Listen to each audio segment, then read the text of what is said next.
Mandela effect, corporate marketing, altered timelines, Tavistock type psyop, clones, androids, body doubles, holographic universe theory override, or am I just batshit crazy? Don't answer that. Now, I'm going to mention a name, and I want you to go deep into your memory banks. I want you to travel back approximately 15 years. Remember Family Feud? What about when Louis Anderson was the host? Remember that big jolly fella in the cartoon Life with Louie? Now, what do you remember? Do you remember the news broadcasting his death, depression, and suicide? I clearly do. And there are thousands of others that remember the exact same thing. One thing that I find fascinating is I've scoured the internet looking for some type of validation of what the media said approximately 15 years ago, that he committed suicide. And the only thing that I could find was a quick article that was supposedly a quote from TMZ, and I'm going to share that with you here in a minute, that said he died during a gastric bypass surgery. I'm going to share this image with you now.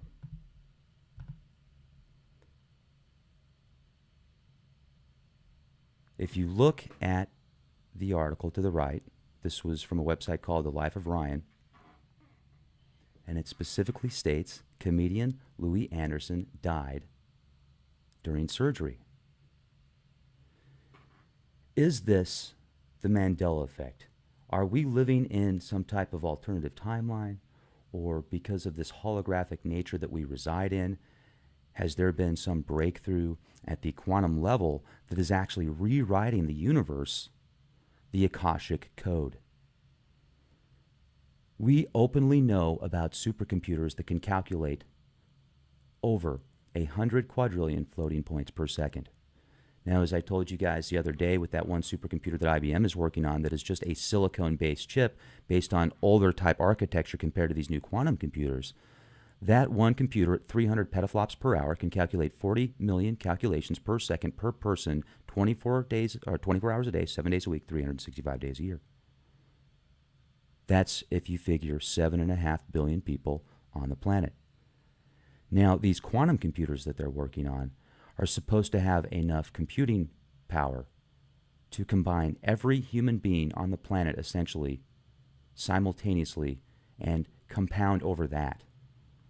Now, the human being, the average person, according to the research that I've done, can calculate 80,000 quadrillion floating points per second, which means in about 20 years, there will be supercomputers with silicon-based chips based on this current architecture that can calculate more points than the human mind.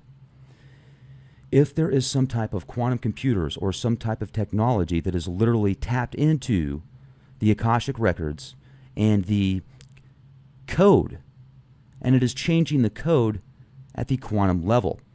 We have technologies that can get into atoms and move atoms around. How is this any different in a sense?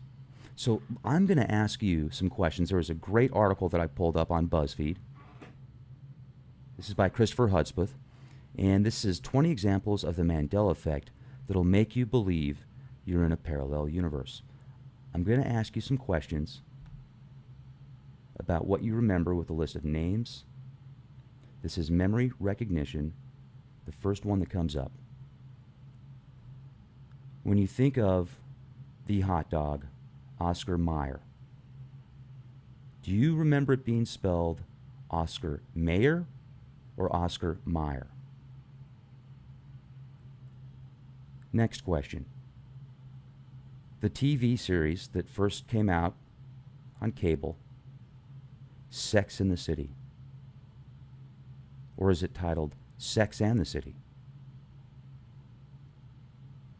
What about the Bernstein Bears? Or is it Bernstein Bears?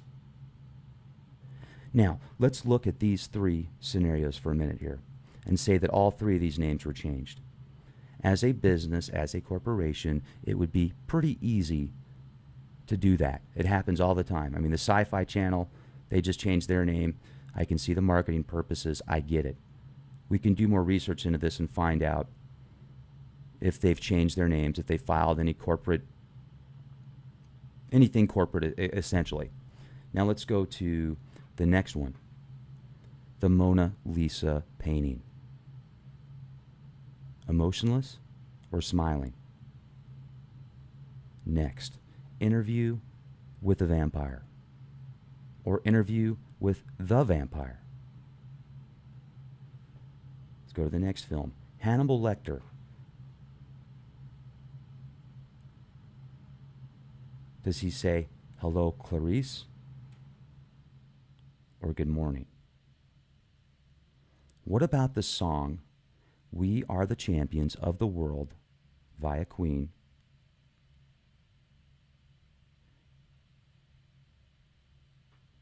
Now,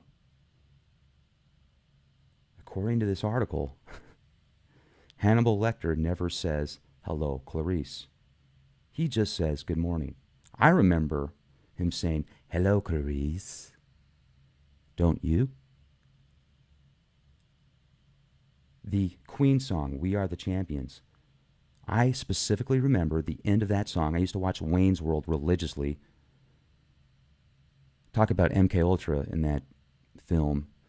"Hi, Wayne. Hi. Swing. Game on." Well, according to this article, at the end of the song, it never says "of the world." "We are the champions of the world." Sorry about my singing there. I know that was terrible. Now, Interview with a Vampire. I specifically remember it being titled Interview with a Vampire. Well, now it's Interview with the Vampire. If you have an old VHS tape, and if you remember Interview with a Vampire, maybe you can find an old VHS tape that has that title. I specifically remember the Mona Lisa being emotionless. Well, according to this article, Mona Lisa is smiling. But is it the same Mona Lisa? Or is it a different one? This could be an easy bait and switch type deal right here too. The Bernstein Bears. I remember it being Bernstein, not Bernstein. Does somebody have an old box? I remember Sex in the City being called Sex in the City, not Sex and the City. Well, according to this article, it's Sex and the City. Combined with this Louis Anderson phenomenon. This is what really took it over the top for me, ladies and gentlemen. He's alive and well. He's doing awesome. What happened? Is it much more likely and realistic that the media just made a mistake, so they, because of legal issues, had to wipe as much as they could off of the net? Possibly. Absolutely. Absolutely. That makes a lot more sense. So Louis Anderson, live and well, 63 years young, living in Minnesota. Now, if you go through this, I typed in Louis Anderson dead on Google to see what would come up, because I remember him dying 15 years ago. And you can see here there's a bunch of Mandela effect. So apparently Louis Anderson is still alive. Louis Anderson, who's alive and who's dead? Louis Anderson's youngest brother, Tommy, dies. Louis Anderson, wiki, girlfriend, gay, death, and net worth. This is on WikiPicky. Louis Anderson Facebook. And then this one right here on the bottom, you can see this is a Godlike Productions thread. Am I the only one who thought Louis Anderson died? If you click on that thread and you read through multiple posts, there's dozens of people that have the exact same memory I do of Louis Anderson. And when I talked to Misaki last night, I asked him about Louis Anderson at first, and he says, "Well, I don't remember. Who's he?" And then I got into details with him a little bit, talked to him about what I remembered. He said, "You know what? I remember the exact same thing. You're right." And I must say that I uploaded that podcast earlier. His audio didn't come through, so I am re-uploading it now with his audio. I apologize for the inconvenience, and that will be up shortly. Are we living in a computer simulation? Or is that the closest way that we can relate to this specific matrix or reality that we reside in? I mean, could we literally be in prison right now? Could we be in another body somewhere sitting in a chair, and this specific VR matrix reality is some type of feeding mechanism or some type of intense video game that we decided to tap ourselves into, or maybe we pissed somebody off that we weren't supposed to, so they put us in this mental prison, essentially. I mean, look at this article from Scientific American. Are we living in a computer simulation? Tech billionaires convinced we live in the matrix. Now, with that said, I can see these articles being kind of pushed in the media as a mental conditioning program to get people to feel like, oh, well, there's no consequences. We can just continue to pillage the earth. We can do whatever we want. We're just in a video game anyway. It's like Sims 3000. Although if you look at the holographic principle, and if you ever have a chance to, one of my very favorite books of all time, which is an easy read and it'll blow your mind, is The Holographic Universe Theory by Michael Talbot. That was his magnum opus. It's unfortunate he's no longer with us. He passed very shortly after that book. And that was just an incredible book. It's changed my life, literally. Just the different theories and the way that he conceptualized stuff. I think he hit on a lot of things. Now, do I believe in everything that's in that book? No. I do resonate with a lot of it. And if we are in a holographic matrix, if there's technologies that can literally change the fabric at the molecular level, then this kind of stuff is possible, in my opinion. Time travel, in my opinion, is absolutely possible. Time is perception. It's all based on your own perspective, oftentimes, not always. If you're having a good day, you're having a blast, time often flies. If you're at the dentist office waiting to get your teeth drilled, that can sometimes last longer. And you can also say, what direction is time? Some people say time is linear. Is it? What really is time except for perception? Or is this something even more sinister, you guys? Is this something like The Island? Is Louis Anderson a clone? Did you see The Island? That movie was great, by the way. If you have seen it, then you remember these clones are in this like underground facility, and they don't realize they've been cloned. And at a certain age or at a certain time, they get offered to go to the next level. And in reality, when they go to the next level, what happens is they get taken out and their organs get harvested for the person that had that body cloned, because these are very rich people that have a lot of money. So they want to have some type of insurance policy to keep their lives last longer. So what do? Well, there's this company that offers them a way to get, body parts. Okay, well, you're going to have a bad organ by the time you're 80. We'll give you a new one. You'll have it right in the bank. It's an insurance policy. They don't realize that they're cloned. They think they just have this insurance policy where they can get these organs, essentially. Well, come to find out, when one of the clones breaks out, he gets to the destination where he meets the guy that's him, before he's cloned. The guy's a dick, and that makes me just wonder the other possibilities. You get into openly admitted, July 5th, 1996, Dolly was cloned. She's a sheep, cloned sheep, and you can get into the Nazi cloning programs. There's a town in Argentina that's got all blonde hair, blue-eyed people, and this, just really out of nowhere, the entire town. And there's a whole bunch of twins. And there's FBI files that were released, fbi.gov/vault, that said Hitler did actually escape to Argentina in a submarine. They were really pushing the envelope with that genetic manipulation stuff. And then we can go back to some of these old petroglyphs that show half human, half beast. And some people speculate that's just metaphors. And others say, hey, no, that's the real deal. They did genetic manipulation back then. And that's what I was also talking to Misaki about. Well, if you have a chance to listen to this podcast, it's pretty intense. I would strongly recommend listening to it. So, cloning possibilities. Do they have clones? Literally. I mean, are there clones out there in some underground facility that is like an insurance policy for the rich and famous?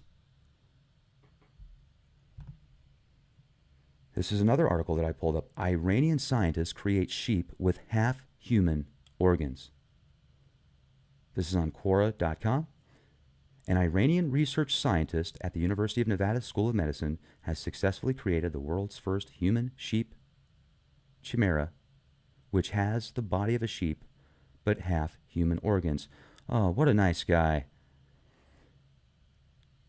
Professor Esmail Zanjani has spent 7 years and nearly $10 million perfecting the technique, which involves injecting adult human cells into a sheep fetus. The resulting chimera has 15% human cells and 85% animal cells. Its evolution may eventually make it possible to use animal organs for human transplant surgeries. Professor Zanjani also hopes to eventually inject human stem cells from a patient in need of a transplant into a sheep fetus. When the lamb is born 2 months later, it would have partly human organs that can be used for transplant. Ah. Now, did you guys see that video the other day where I took a couple of screenshots of it where you could see these lungs that were being grown via stem cells and they were hooked up to these wires? And I think to myself, on one side, I'm like, that's amazing. That is fantastic. That's wonderful. Think of what that would do to the organ transplant business that takes people that are still alive and does their best to get them legally signed off as brain dead so they can harvest their organs, sell them to somebody else, and then that person also has to take pharmaceutical drugs the rest of his life oftentimes so the body doesn't reject the organs because they're not from that person's body. So if you could take your own stem cells or your own DNA and somebody could basically print up an organ for you, I mean, that would be fantastic. That sounds wonderful. And those technologies certainly will exist. And in my opinion, well, they already do exist, ladies and gentlemen. They're just not available to the public. The researcher even said this stuff exists. You could take this liver or you could take this lung right now and transplant it into a human body. This is not sci-fi anymore, ladies and gentlemen. This is incredible. Now, let's take this a step further, though. I am under the impression that consciousness, in essence, is the soul. To an extent. I feel like that's why we're here oftentimes. That's why we go through trials and tribulations. That's why we have bills and issues. That's why we live in certain timelines and go through certain things to raise our consciousness, to learn, to grow, to have feelings and emotions. And that helps our spirit, that helps our mind, that helps our consciousness. I feel that it's all connected. And I feel that that also helps Divine Source. Because as we grow, I feel Divine Source grows with us. And if we just grow organs, is there like some type of life source connected to that? Imagine these. Well, let's take this a step further. Have you seen those chickens that were hooked up to these matrix style machines where they were growing chickens without certain body parts because they wanted to make it more humane, according to these geneticists, where these chickens supposedly wouldn't have certain feelings and emotions? And there's actually a picture you can look at from Wired magazine that shows this, and it looks like something out of the Matrix. It's frightening. So I'm thinking to myself, okay, if what they're saying is true, and if we're getting the whole picture here, then that can definitely be more humane. Because nowadays, most chickens can't even walk a couple of feet because they're so fat, they collapse within their own footprint because their bones won't handle how fat they are because of the food that they're eating is filled with growth hormones and antibiotics and steroids. Yet when you buy the chicken, they have this marketing campaign that says, oh, no growth hormones, no steroids, no antibiotics. Yeah, that's after it's killed. That's after it's dead, donkey. I'm not talking to you guys. I'm talking to these marketing a-holes. So these poor chickens literally have these, they're like hell on earth. I mean, talk about hell on earth. That is hell on earth. Walking around in your feces, being unhealthy, can't even walk because you're so fat. Now they don't even let them see light because they get a little bit more of a yield out of each chicken if they never see light. How disgusting and sick is that? I'm literally one step away from becoming a vegetarian, and I will sleep better at night knowing that I am not a part of that beast system. Anyway, I'm digressing here. So instead of letting chickens just be free and do their thing, and then, if you still decide to eat that chicken, cut its head off immediately to where, it's not expecting it, or do it in a humane way, essentially, that makes a lot more sense than growing them in factories, yet people just have to have their chicken sandwich now. And in this consumer-driven society, based on more, well, that's the system that meets the requirements. So then the other alternative, okay, well, let's make genetically modified chickens even more, and let's just hook them up to these machines, and let's make them to where they don't have certain fillings and certain body parts. Yet will they still have a soul essence connected to that body, or some type of consciousness? If you don't want to call it a soul, call it a consciousness connected to that body that's still in some type of pain, trial, or tribulation. This is the kind of stuff that just fascinates me. I mean, shouldn't there be balance with this kind of stuff? Or do we just keep getting darker and make things more genetically modified and twisted and whacked out, essentially? I don't know. I really don't. I would like to get your opinions on this kind of stuff, because I feel that as a collective whole here, we can make a much bigger impact on future timelines as well as now, versus just being a couple of us. I mean, we're reaching over 1 million people a month on Leak Project. Let's bump that up to 5 million, 10 million, 20 million, 100 million. Let's get this out to the masses, to where people have a decision where they can decide for themselves.